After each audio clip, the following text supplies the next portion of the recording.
આખા દેશે જોઈ લીધું સીધી કેવી ભયંકર પ્રવૃત્તિ કરે છે. અને દિલ્હીની અંદર આ રાજનેતાઓ વોટ બેંક માટે કહી દે કે સીમી પર પ્રતિબંધ ન મુકાય. મિત્રો, વોટ બેંકની રાજનીતિ એણે જ આતંકવાદને ફૂલવા ફાલવામાં ખાતર પાણીનું કામ કર્યું છે. મિત્રો,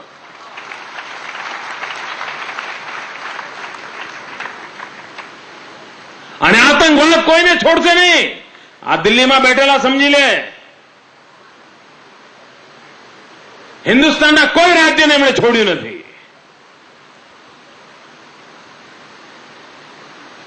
અને ગુજરાતની ધરતી પર આતંકવાદીઓ પકડાઈ ગયા. અને પકડાયા એટલે છેક કેરળથી લઈને કાશ્મીર સુધીના દરેક રાજ્યમાંથી નમૂના પકડી લાવ્યો છું.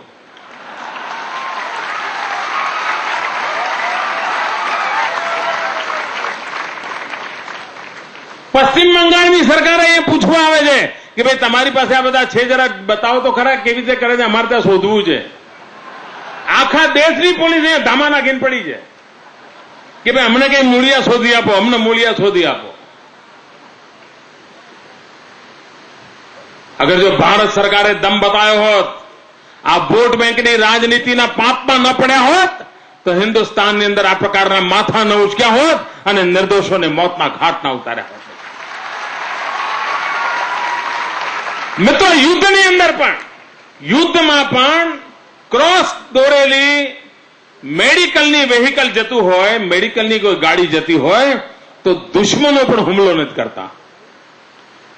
ક્રોસ કરેલી, રેડ ક્રોસ કરેલી કોઈ પણ ગાડી જતી હોય, કોઈ પણ સૈનિક એના ખભા પર રેડક્રોસનો બિલ્લો લગાવ્યો હોય તો એમ માનવામાં આવે છે કે આ ઘાયલ સૈનિકોની સેવા માટે આવેલું વાહન છે.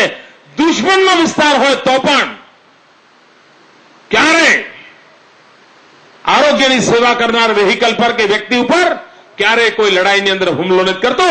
આ નરાધમોએ સિવિલ હોસ્પિટલ, એલજી હોસ્પિટલ, ડોક્ટરો, નર્સો, સેવા કરનાર લોકોને મારવાનો કારસો રચ્યો. અને આ લોકોનું લોહી ગરમ નથી થતું. મને આશ્ચર્ય થાય મિત્રો. પગચંપી કરવામાં પડે છે આ લોકો. અને મિત્રો, આતંકવાદ સામે જાગૃતિ એક મોટી તાકાત છે. પ્રત્યેક નાગરિકે જાગૃત થવું પડે. જેમ યુદ્ધ હોય ને, કદાચ હમણાં તો આપણે નવી પેઢીને યુદ્ધ જોવાનો અવસર નહીં પડે, પણ યુદ્ધ થાય છે ને ત્યારે સરકાર બધા નિયમો બહાર પાડે. બ્લેકઆઉટ કરવાનો, એવા બધા નિયમો હોય. તમારું વેહિકલ જ્યારે સરકાર ઈચ્છે ત્યારે લઈ જાય રસ્તામાંથી, બધા એમના અધિકાર હોય એ વખતે. અને પરીક્ષાના દિવસો હોય તો પણ બ્લેકઆઉટ કરે વિદ્યાર્થીઓ, રાત્રે વાંચે નહીં. અજવાળું થવું ના જોઈએ. કેમ?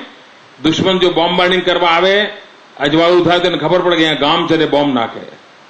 આખું હિન્દુસ્તાન બ્લેકઆઉટ પાડે. યુદ્ધની અંદર એક પ્રકારની પ્રવૃત્તિ હોય મિત્રો, આતંકવાદ પણ એ પ્રોક્સી વોર છે, છદ્મ યુદ્ધ છે. એને એ રીતે જ લડવું પડે. એક પ્રકારની મનોસ્મૃતિ રાખવી પડે.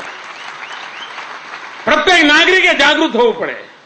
કોઈ અજાણી વસ્તુ દેખાય તો યોગ્ય જગ્યાએ જાણ કરવી પડે. મોહલ્લામાં કોઈ એમ નવું મકાન લીધું તો તરત જ જાણ કરવી પડે. 5-15 લોકો અવારનવાર ભેગા થતા દેખાય, તરત જ ધ્યાન દોરવું પડે. નવો ચહેરો દેખાય તો જાણ કરવી જોઈએ. આપણે કરતા જ રહેવું પડે મિત્રો. અને બધી નજરો જો જોવા મળે ને, 5.5 કરોડ ગુજરાતીઓની 11 કરોડ આંખો જોવા મળે ને, તો આતંકવાદીઓની તાકાત નથી.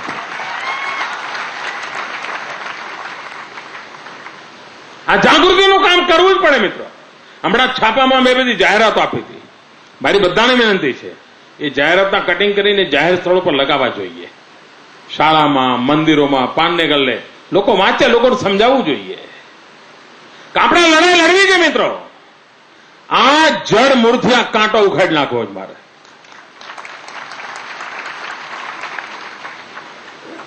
નિર્દોષોને મારનારાઓ માટે ગુજરાતની ધરતી પર જગ્યા જ ન હોઈ શકે મિત્રો. અને એના માટે પોલીસ પાસે, પોલીસે એનું કામ કર્યું, તાકાત બતાવી, બુદ્ધિબળ વાપર્યું, પરિણામ પણ આપ્યું. પણ જો એની પાસે કાયદાકીય તાકાત ના હોય તો ગુજકોકનો કાયદો ગુજરાતની વિધાનસભાએ 2 વાર પારિત કર્યો છે. આ વિધાનસભા ગુજરાતના 5.5 કરોડ નાગરિકોએ ચૂંટેલી વિધાનસભા છે. એ જે નિર્ણય કરે એ 5.5 કરોડ ગુજરાતીઓનો નિર્ણય હોય છે અને નિર્ણયનું અપમાન એ 5.5 કરોડ ગુજરાતીઓનું અપમાન હોય છે. દિલ્હીએ ગુજરાતની ભાવનાઓને કચડી નાખવાની કોશિશ કરી છે અને દિલ્હી એનો જવાબ આપવો પડશે મિત્રો, અને ગુજરાત એનો જવાબ લઈને રહેશે. કાયદો પસાર નથી કરતા. 4 વર્ષથી મિત્રો દબાઈને બેસી ગયા છે.